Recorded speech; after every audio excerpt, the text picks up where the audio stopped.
Oke, jadi mungkin kalian bertanya-tanya kemana saja gua selama 6 bulan ini, karena ketika video ini direkam, video terakhir atau video pertama yang gua upload di channel ini itu sudah 6 bulan umurnya.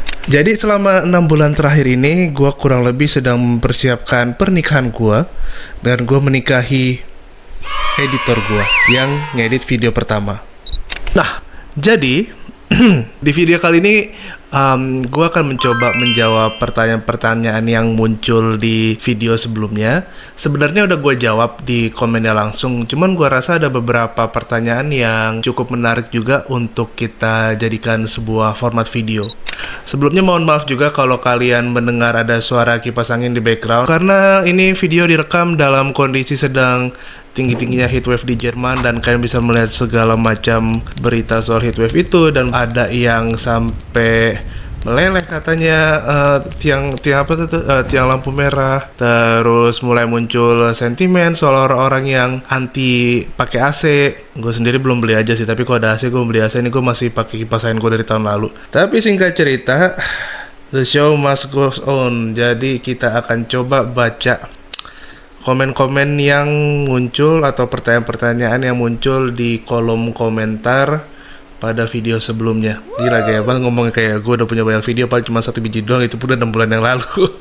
Ada pertanyaan dari Anas9301. Ini serasa kayak penyiar radio baca zaman dulu ya. Hai kak, masih kakak loh.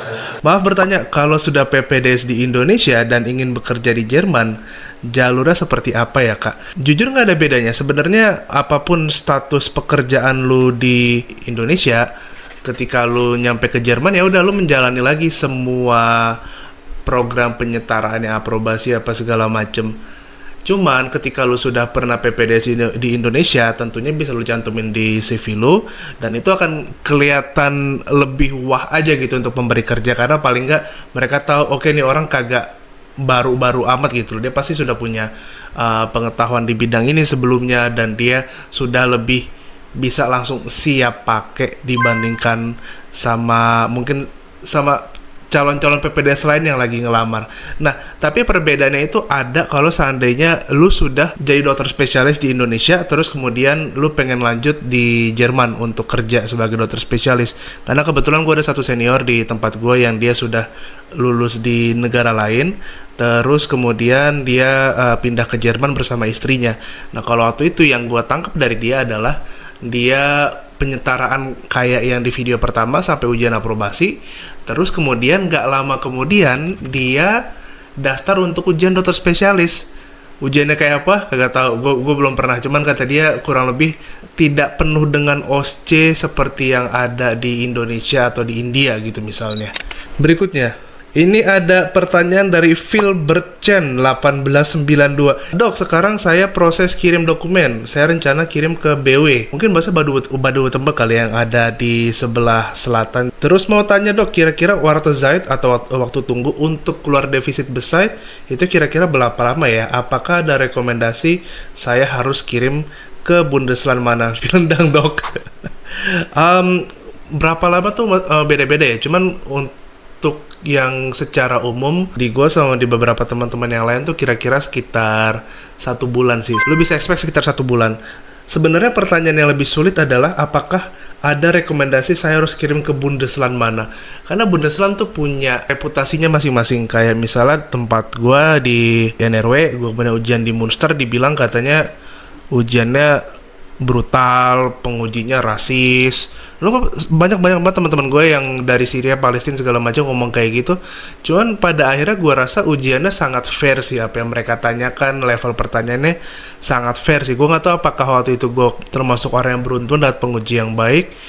Tapi intinya ya lu bisa coba cari di grup Telegram, lu bisa cari di grup Facebook, lu bisa tanya-tanya di sana gimana kira-kira reputasi dari tiap Bundesland, pengujinya gimana, sesadis apa. Satu itu, dan yang satu lagi lu bisa tanya juga ke mereka waktu tunggu untuk dapat ujian berapa lama, dan apakah kalau lu punya wish ujiannya kapan itu bisa mudah terpenuhi. Karena misalnya gue kemarin itu bilang mau ujian bulan Mei. Ya udah, gue dapat bulan Mei waktu itu ujian di Munster. Tapi ada juga teman gue bilang dia di Niedersachsen, dia itu bilang mau ujian bulan Oktober November, tapi entah karena slot entah karena waktu tunggu, dia tuh akhirnya baru dapat ujian kalau nggak salah Maret atau April tahun 2027. Jadi itu yang bener-bener harus lu tanya, tapi itu gue nggak bisa jawab satu persatu karena gue juga nggak gitu paham atau nggak tahu beda-bedanya kondisi dari setiap Bundesland ya. Nah, jadi kurang lebih seperti itu ya. Oh, ternyata dia ada pertanyaan sambungannya. Dengar-dengar ujian di NRW paling sulit ya, Dok? Boleh kasih insight? Nah, itu nanti gue rencananya mau bikin videonya lagi sih, kayak video KP atau Kennisprüfung secara umum. Terus kemudian juga video untuk pengalaman gue KP sendiri. Ya, sebagai catatan, gue ujian KP-nya 2 kali. Yang pertama gagal, yang kedua gue berhasil. Tapi kenapa gue masih lanjut di NRW? Karena pas gagal ujian pertama gue rasa cukup adil alasan gagalnya dan penilaiannya dan alasan-alasan yang mereka berikan masuk akal. Jadi menurut gue mereka fair untuk menggagalkan ataupun memberhasilkan seseorang dalam ujian. Boleh bikin konten total biaya persiapan. Ini jujur ada susah ya. Ini dari Silmi Berjuang. Total biaya persiapan ini jujur agak susah ya. Nah, karena ini sangat-sangat fluktuatif. Jadi tuh fluktuatif dalam arti kata gini. Pertama lu pasti akan diminta spare konto atau dana talangan atau dana tabungan selama setahun. Walaupun pada akhirnya ketika di Jerman tuh yang teman-teman gue yang sekarang itu mereka sudah bisa kerja sambilan, ada yang kerja jadi waitress, ada yang kerja di rumah-rumah lansia gitu. Itu sekarang bisa dan gajinya pun not bad. Itu gaji ada yang dapat sampai 1.500 euro sebulan. Dimana dulu tuh gue syaratnya untuk bisa kesini adalah punya tabungan spare konto yang totalnya adalah sekitar 942 euro per bulan. Dan itu gue habis itu dipotong pakai bayar kos 500 euro per bulan. Gue itu pakai 420 euro per bulan, dipotong lagi pakai bayar Deutsche Bahn waktu itu masih 49 euro, sekarang 61 euro. Dan makan masak sendiri 100 euro sebetulnya bisa sih sebulan. Sama jangan lupa internet juga, satu-satu hiburan gue waktu itu cuma internet doang. Mungkin itu bisa dibahas juga ya, drawing my life atau drawing my journey in Germany. Itu gue rasa bisa jadi konten yang cukup menarik juga sih. Gue bilang fluktuatif karena yang pertama kursnya berubah. Sebagai gambaran, sekarang ini kalau nggak salah diminta sama bot chef itu sekitar 1.100 euro per bulan. Dan gue menyarankan orang-orang itu untuk menyiapkan 18 bulan karena nantinya akan ada kesandung masalah durasi administratif. Dan yang kedua, pas dulu gue berangkat, kurs euro itu 1 euronya masih 14.000. Gue kaget gue sekarang begitu ngeliat kurs euro di Wise atau dimanapun itu rata-rata tuh rata di 20.300. Bahkan di grafiknya gue lihat sempat hampir nyentuh 21.000. Jadi beratnya tuh juga di situ untuk biaya. Makanya saran gue adalah lu cek diminta berapa per bulannya untuk spare konto, lu kali 18 bulan. Habis itu lu lihat juga kursnya lagi berapa pada titik sebelum lu mau berangkat. Dan ya setelah itu lu coba cari tahu kerja 9 di Jerman gimana, jadi spare kontonya itu kurang lebih atau dalam tanda kutip tidak terpakai karena lu ada sumber pemasukan yang lain. Begitu. Ada pertanyaan lagi yang menarik dari Are Yudusrev KKSN61. Let's go dokter, wes. Dia penontonnya Maximilian Dut kayaknya. Let's go dokter, nice info, jelas, rinci to the point. Next bahas KP lebih rinci, oke, it's on the way. Apa beda dengan kita di Indo, berapa kali lipat lebih sulit dari ujian kita di Indo? Oke, kalau lebih sulit gini ya, ini silakan coba jawab untuk kolega-kolega sekalian. Dan ini soalnya dianggap sebagai sesuatu yang cukup umum di Jerman. Seorang pasien usia 61 tahun datang dengan keluhan nyeri-nyeri sendi. Ketika dilakukan pengecekan lab terdapat pansitopeni. Dari gambaran serum elektroforesa didapatkan gambaran M gradient. Dari pemeriksaan itu kira-kira apa diferensial diagnosisnya dan apa yang kita harapkan pada pemeriksaan urin? Ya kurang lebih kayak gitu pertanyaannya. Sama ada satu lagi, ini pertanyaan ujian KP gue. Klasifikasi apa yang kita gunakan untuk menentukan terapi fraktur femur neck atau leher femur? Dan ini juga penguji gue bilang, tolong kasih saya klasifikasi selain AO classification. Nah itu silakan coba jawab di bawah. Mungkin gue akan jawab setelah berapa lama video ini keluar. Nanti gue bikin jadi pin komen kali ya. Ini ada lagi sedikit pertanyaan soal Festelung atau defisit besar. Dok, maaf mau bertanya, untuk dokumen defisit atau Festelung besar itu kita dapat dari Bundesland ya? Iya, dapat dari Bundesland. Keluarnya karena kita kirimnya ke Bezirksregierung. Jadi ketika gue kirim ke NRW ya gue dapetnya dari NRW, dan gue harus ujian FSP di NRW. Kalau misalnya ada yang tadi yang kolega yang pengen ke Baduwutembak, nanti dia akan mendapatkan dari orang di Baduwutembak, dan dia harus ujian FSP dan KP di Baduwutembak. Jadi kita ngasih yang semua yang udah dilegalisir via pengiriman kurir, atau kita harus ke Jerman kurir DHL, karena di sini emang DHL banget. DHL tuh kalau gua nggak salah dulu itu mereka perusahaan Amerika, terus kemudian diakuisisi di Jerman, sekarang jadi perusahaan nasional Jerman. Kenapa gua tahu? Karena gua pernah daftar untuk jadi tukang sortir surat di DHL. Gope per bulan, Pak. Dan untuk pengurusan visa 16D berarti di Jerman ya, bukan di Indonesia. No, itu semua selesai di Indonesia. Di Indonesia kalian keluar sudah dengan visa 16D. Jadi kurang lebih itu semua bisa dikerjakan di Indonesia dari Festelung Beside. Kalian bisa kirim langsung via DHL. Terus habis itu kalian bisa langsung dapat visa 16D-nya. Karena kalau enggak, gimana caranya kalian bisa dapat visa? Ya mungkin dengan Schengen, tapi nanti kalau seandainya kita Schengen tanpa alasan yang jelas sih, info-infonya juga agak dipersulit. Jadi no, semuanya bisa kalian lakukan di Indonesia. Nah, untuk yang berikutnya, ini ada pertanyaan dari Sweetie Cake minus N9I. Dok, izin tanya, kalau kuliah FK-nya di Indonesia dari universitas swasta akreditasi B, apakah bisa ikut PPDS di Jerman? Ini salah satu perubahan sistem yang menurut gue cukup menarik. Gini, jadi tuh kalau zaman dulu ketika kita ngirimin ijazah kita ke Jerman dan kita dari universitas swasta, ini cerita dari teman gue sih, itu harus ke Kemendikbud dulu, nanti akan dilegalisir Kemendikbud, setelah dilegalisir ke Kemendikbud, ke Kemenkumham, habis dari ke Kemenkumham baru habis itu ke kedutaan. Dulu tuh seinget gua kayak gitu caranya. Itu diceritain sama teman. Kalau gue kebetulan dari Universitas Udayana, jadi nggak perlu melalui rentetan itu. Tapi kalau sekarang itu ya rata-rata dari apostil aja. Karena apostil itu untuk universitas, dekan dan rektornya itu juga terhitung sebagai pejabat publik kalau gue nggak salah. Karena kebetulan sekitar 2-3 minggu yang lalu, istri gue yang mau kesini itu, dia juga habis ngurusin perapostilan, dan dia dari universitas swasta dan beres-beres aja apostil lah gitu, nggak ada masalah. Ya walaupun emang bukan dari bidang kedokteran, tapi menurut gue itu bisa diambil sebagai contoh sih. Ada lagi pertanyaan boleh dari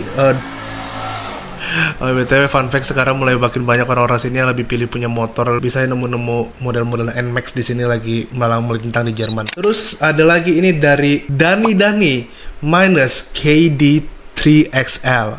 Dok, kalau sambil Ausbildung gimana ya? Ini harus gue baca juga. WKWKW. K-nya tadi nggak dipenuhin. Ini ada beberapa temen yang pernah ada mau nyoba ngambil jalur ini. Sebenarnya bisa atau nggak bisanya jujur gue nggak tahu. Karena setelah itu kan oke, lu misalnya ngambil Ausbildung, tapi dalam proses Ausbildung itu lu kan juga perlu daftar untuk approbation. Ketika lagi daftar approbation, apakah dokumen itu bisa diterima jika hanya diterjemahkan di Jerman, tapi kemudian tidak dilakukan di apostil di Indonesia? Atau bisanya biar amannya itu dokumen lu apostilin di Indonesia, tapi siapa yang kira-kira bisa lu minta tolong untuk ngapostilin dokumen di Indonesia? Atau mungkin lu mau ngapostilin dulu dokumennya di Indonesia sebelum lu lanjut ke Ausbildung. Banyak cara, sampai lu akhirnya nemuin bahwa lu harus mengapostilkan juga SKCK kepolisian yang kemudian juga punya batas umur sebelum pengiriman. Jadi ini menurut gue apakah bisa? Menurut gue sih logikanya bisa-bisa aja. Yang susah itu sebetulnya adalah bagaimana urutan dari lu mempersiapkan dokumen buat approbation sama kemudian lu untuk ngambil Ausbildung. It's kind of complicated, tapi secara logika sebenarnya cukup doable sih. Ada suatu cara yang masuk akal ya Kak. Jadi nggak usah khawatir harus nyiapin spare konto, karena tadi kita udah lihat udah dua orang nanya masalah spare konto dari sini. Jadi itu memang sudah tema banget. Nah, terus berikutnya lanjut part 2. Atau lebih tepatnya gue mau ekstensi. Nanti kita bahas FSP, KP. Ini ada satu komen yang gue seneng banget dulu. Ini bukan pertanyaan, dari Sati23. Ini gak tahu typo atau gimana. Bang, tidur bang, tuh kantong mata udah kayak Batman, hati-hati sama ginjal. Ya, ini emang udah lama aja, tapi makasih atas concernnya Sati23. Ini juga ada pertanyaan dari 206_Antonio Vigo Sembiring 3. Kak, saya senang bisa dengar info dari kakak. Saya masih koas sudah 1 tahun. Oke, jadi dia koas dan dia sudah tertarik untuk segera melanjutkan ke Jerman untuk PPDS. Bagus sekali, sudah punya visi yang panjang. Saya ada keinginan untuk ambil PPDS Jerman. Boleh spill nggak Kak, masuk PPDS Jerman itu sulit dan apakah ada tes juga? Sama gimana soal ujian KP di Jerman, apakah lebih sulit dari UKM PPD di Indonesia? Gue pernah beberapa kali buka soal UKM PPD lagi ya, dan menurut gue kesulitannya itu dalam tanda kutip relatif dari paparan yang lu temukan dan bentuk soalnya. Tapi intinya begini, yang gue rasakan adalah soal UKM PPD Indonesia itu karena dia pilihan ganda, sisi ngapalinnya cukup kuat. Tapi kalau di sini untuk ujian KP-nya itu karena sikapnya face to face sama konsulen, itu mereka lebih coba untuk mancing apakah lu bisa memahami dan mengaplikasikan ilmu, misalnya ilmu patofisiologi. Gue kasih contoh. Dan itu waktu itu pasien ujian gue itu dia carpal tunnel syndrome, terus kemudian di riwayat penyakit terdahulunya dia ada batu ginjal, dia ada batu empedu apa segala macam, sampai muncul di pertanyaan, ini pasien Anda banyak sekali masalah batunya. Kira-kira ini kenapa ya ada kayak gitu? Nah dari situ gue harus coba cari tahu ini mah apa yang dia pengen tahu, ini sebetulnya apa. Oh habis itu gue mikir, oh mungkin ini terkait materi batu kali ya. Terus gue mikir apa materi batu yang paling sering. Terus gue bilang mungkin ini dok, mungkin pasiennya punya masalah kolesterol. Enggak sih, dia nggak ada masalah kolesterol. Kira-kira apa lagi? Terus gue bilang oh mungkin dia punya kandungan kalsium yang tinggi dok di tubuh. Oh iya benar, mungkin dia punya kalsium tinggi. Kenapa ya kalsiumnya bisa tinggi? Nah gue muter-muter lagi, hormon paratiroidnya tinggi dok. Iya betul, itu dia hormon paratiroidnya tinggi, dia hiperparatiroid.